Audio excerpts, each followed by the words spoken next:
بسم اللہ الرحمن الرحیم۔ مولایا صلی وسلم دائما ابدا علی حبیبک خیر الخلق کلہم فما لعینیک ان قلت اکففاها ماتا وما لقلبک ان قلت استافق یا ہیمی۔ تیری آنکھوں کو کیا ہوا اگر تو ان سے کہتا ہے ٹھہر جاؤ تو اور بہنے لگتی ہیں، اور تیرے دل کو کیا ہوا اگر تو اسے کہتا ہے قرار پکڑ تو وہ اور زیادہ بے قرار ہو جاتا ہے۔ ناظرین و سامعین، قصیدہ بردہ شریف کے تیسرے شعر میں ہجر و فراق کے صدمات برداشت کرنے والے عاشق زار کی بے بسی، بے قراری اور از خود رفتگی کو بیان کیا گیا ہے۔ ہجر کے صدمات اٹھانے والے اس عاشق کی آنکھوں سے مسلسل آنسو بہتے رہتے ہیں۔ وہ جتنا ضبط کرنے کی کوشش کرتا ہے اور آنکھوں سے بہنے والے آنسوؤں کو روکتا ہے، اتنی ہی اشک فشانی میں اور زیادہ شدت آتی ہے۔ وہ آنکھوں میں آئے ہوئے سیلاب کو روکنے کے لیے جتنے بند باندھتا ہے، جذبات کی شدت انہیں ریت کے گھروندوں کی طرح توڑ ڈالتی ہے۔ وہ آنسوؤں کو روکنے کے لیے جتنی رکاوٹیں کھڑی کرتا ہے، جذبات کی شدت ان سب رکاوٹوں کو خس و خاشاک کی طرح بہا لے جاتی ہے۔ جب کوئی اسے تسلی دیتا ہے، اس کا حال پوچھتا ہے، تو جواب دینے میں اس کی زبان لڑکھڑا جاتی ہے، گلا رند جاتا ہے اور لبوں سے الفاظ ادا ہونے کی بجائے اس کی آنکھوں سے اشک رواں ہو جاتے ہیں۔ اسی طرح عاشق زار کے دل کا اضطراب بھی چھپائے نہیں چھپتا۔ ذی سلم کے ہمسایوں کی یاد اس کے لیے مسلسل بے قراری کا سبب بنتی ہے۔ کاظمہ کی طرف سے چلنے والی ہوا محرک حزن و ملال اور مورث بقا ہے۔ کوہ ادم کی جانب سے چمکنے والی بجلیاں اسے شہر محبوب دکھا دکھا کر اور زیادہ بے قرار کرتی ہیں اور اس کے قلب حزین کو اضطراب میں مبتلا کرتی ہیں۔ جب وہ اپنے دل سے ذرا سنبھلنے اور ہوش کرنے کا کہتا ہے تو اس کا دل شرر بار آہیں بھرتا ہوا اور زیادہ بے قرار ہو جاتا ہے۔ الہی تسلی کی صورت ہو کیوں کر، الہی تسلی کی صورت ہو کیوں کر، نہ قابو ہے میرا دل پر، نہ قابو ہے میرا اس پر۔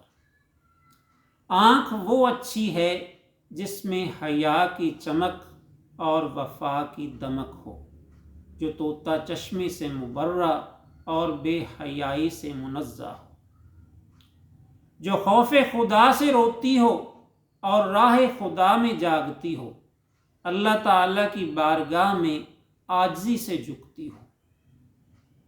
حضور سرور کائنات فخر موجودات صلی اللہ تعالی علیہ وآلہ وسلم کا فرمان ہے، دو آنکھیں ایسی ہیں جنہیں جہنم کی آگ نہیں چھوئے گی۔ ایک وہ آنکھ جو آدھی رات کو اللہ تعالیٰ کے خوف سے روئی، اور دوسری وہ آنکھ جس نے اللہ تعالیٰ کی راہ میں پہرا دیا، یعنی لشکر اسلام کی حفاظت کے لیے جاگتی رہی۔ جو شخص اپنی آنکھ کی حفاظت کرتا ہے، اللہ تعالیٰ اس کی بصیرت کو نور سے بھر دیتا ہے۔ حضرت عبداللہ بن مسعود رضی اللہ تعالی عنہ بیان فرماتے ہیں، نظر شیطان کے تیروں میں سے ایک زہریلا تیر ہے۔ جو شخص دل کے تقاضے کے باوجود اپنی نظر کو اللہ تعالیٰ کی حرام کردہ چیزوں سے پھیر لیتا ہے، یعنی جن چیزوں کو اللہ تعالیٰ نے دیکھنے سے منع فرمایا ہے انہیں نہیں دیکھتا، تو اللہ تعالیٰ اس نیک عمل کے بدلے میں اس کو ایسا پختہ ایمان عطا فرماتا ہے جس کی لذت و حلاوت وہ اپنے دل میں محسوس کرتا ہے۔ جن آنکھوں میں حیا کا نور ہوتا ہے، کائنات کی وسعتیں ان کی ہیبت کے سامنے سمٹ کر رائی بن جاتی ہیں۔ دو نیم ان کی ٹھوکر سے صحراء دریا، دو نیم ان کی ٹھوکر سے صحراء دریا، سمٹ کر پہاڑ ان کی ہیبت سے رائی۔ اگر نگاہوں میں انداز آفاقی پیدا نہ ہو تو دلوں میں آفاق گیری کے ولولے نہیں اٹھتے۔ شیخ باوقار مشرف خاطر و اسرار حضرت منصور بن عمار رحمۃ اللہ تعالی علیہ اکابر مشائخ میں سے گزرے ہیں۔ آپ رحمۃ اللہ تعالی علیہ مقبول الکلام واعظ تھے۔ آپ کے بیان لطیف کے متعلق کہا جاتا ہے کہ اثناء تقریر میں علوم و فنون، روایات و درایات اور احکام و معاملات کے دریا موجزن ہوا کرتے تھے۔ آپ رحمۃ اللہ علیہ نے ارشاد فرمایا، اللہ تعالیٰ پاک ہے جس نے عارفوں کے دلوں کو ذکر کا ظرف بنایا، زاہدوں کے دلوں کو توکل کا منبع بنایا، متوکلین کے دلوں کو رضا کا سرچشمہ بنایا، فقراء کے دلوں کو محل قناعت بنایا، اور اہل دنیا کے دلوں کو طمع و لالچ کا برتن بنایا۔ ہر شخص کے جسم کے اعضاء تقریباً ایک ہی طرح سے کام کرتے ہیں، جیسا کہ ہر شخص آنکھ سے دیکھتا ہے، کان سے سنتا ہے، ہاتھوں سے کام کاج کرتا ہے، پاؤں سے چلتا ہے، اور یہی حال جسم کے دوسرے اعضاء کا ہے کہ ہر عضو سے ہر انسان تقریباً ایک ہی جیسا کام لیتا ہے، لیکن دل کے ارادے اور خواہشات ہر شخص کی مختلف ہوتی ہیں۔ ایک دل عرفان کا ظرف ہے تو دوسرا گمراہی کا منبع ہے۔ دل میں اچھے خیالات بھی آتے ہیں اور برے خیالات بھی آتے ہیں۔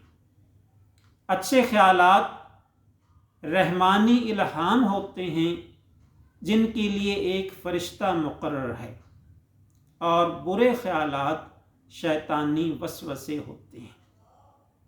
جن دلوں پر اللہ تعالیٰ کا خاص کرم ہے ان کو الہام زیادہ ہوتے ہیں اور وسوسے کم ہوتے ہیں، بلکہ بعض مقبولان خدا تو ایسے ہیں کہ جو بفضل الہی وسوسوں سے بالکل محفوظ ہوتے ہیں۔ اس کے برعکس جن دلوں میں نفاق کی بیماری ہے انہیں الہام کم ہوتے ہیں اور شیطانی وسوسے زیادہ ہوتے ہیں۔ اگر اس بیماری کا علاج، اس مرض کا علاج، نفاق والی بیماری کا علاج کسی قابل روحانی طبیب سے کروا لیا جائے تو صحت یابی ہو جاتی ہے، ورنہ مرض بڑھتے بڑھتے اس حد کو پہنچ جاتا ہے کہ دل میں اچھے خیالات آنا ہی بند ہو جاتے ہیں۔ ایسے گمراہ لوگوں کو برے لوگ اچھے لگتے ہیں، بد اعمال وہ دن رات کرتے ہیں، برے لوگوں سے دوستیاں کرتے ہیں، اور نیک اور سہلے لوگوں سے نفرت کرتے ہیں اور نیک کاموں سے دور بھاگتے ہیں۔ ان کی بہراروی کی بنیاد کسی عقلی دلیل یا منطقی استدلال پر نہیں ہوتی، بلکہ اندھے اور غیر متوازن جوش و جذبے پر ہوتی ہے۔ دولت کی ہوس ہمیشہ ان کے لیے فتنہ و فساد اور ہلاکت خیزی کا باعث بنتی ہے۔ مشینی طرز زندگی نے انسانی اخلاقیات کو تباہ کر دیا ہے، انسانی ہمدردی کا فقدان ہو گیا ہے، ذہنی پریشانیاں اور دماغی بیماریاں اتنی زیادہ بڑھ گئی ہیں کہ زندگی میں سکون نام کی کوئی چیز باقی نہیں رہی۔